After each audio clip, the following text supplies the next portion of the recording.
কেন top order বারবার একই ভুল করছে, এখানে কোচের ভূমিকা কি, সেটা নিয়েই প্রশ্ন তুলেছেন সাবেক প্রধান নির্বাচক ফারুক আহমেদ।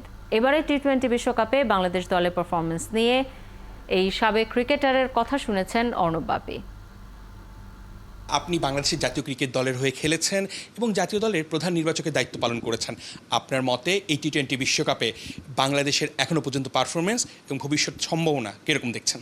এবার টিমটা মনে হয়েছে আমার মানে যেরকম টিম আমি দেখতে চাই, balance, there is a right arm off spinner, left arm spinner, একটা লেগ স্পিনার প্লাস 4টা seamer. So it's like it's a team that combination সব ভ্যারাইটি আছে। টপ অর্ডার বারবার যে ব্যর্থ হচ্ছে তার কারণটা কি হতে পারে? শান্ত, লিটন, সৌম্য, কি মনে হচ্ছে এই জায়গাটায় আমাদের কোনো সলিউশন কি আছে?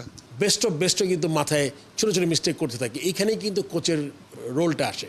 আমার মনে হয় coach is too busy with other staff, কাকে টিমে নিবে, কাকে বাদ দিবে, কে কী করছে এগুলো নিয়ে। সো আমার মনে হয় কোচকে অ্যাকাউন্টেবল তো করতেই হবে। আমার কথা হলো কি, যে ফর্মে আসছে না ওদের জন্য কী স্পেশাল ড্রিল করছে এটা আমি জানি না। সেম টাইম অ্যান্ড টাইম এখানে একই মিস্টেক করছে। এই উইকেটগুলো আমাদের বোলিং ইউনিটের সঙ্গে ভালো ম্যাচ করে গেছে, আমাদের বোলাররা তাদের সামর্থ্য মতো অন্তত এই বিশ্বকাপে জিতে পেরেছে। এখন তো ক্যালিবার আমাদের বোলাররা তো অনেক ইমপ্রুভ করেছে আগের থেকে।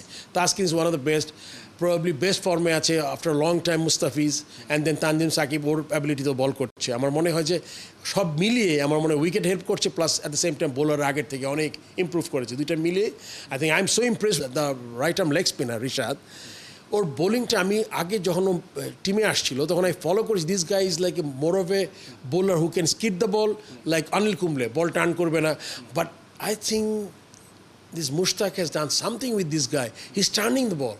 And if this guy continues like this, I think he will be a player to watch in the future.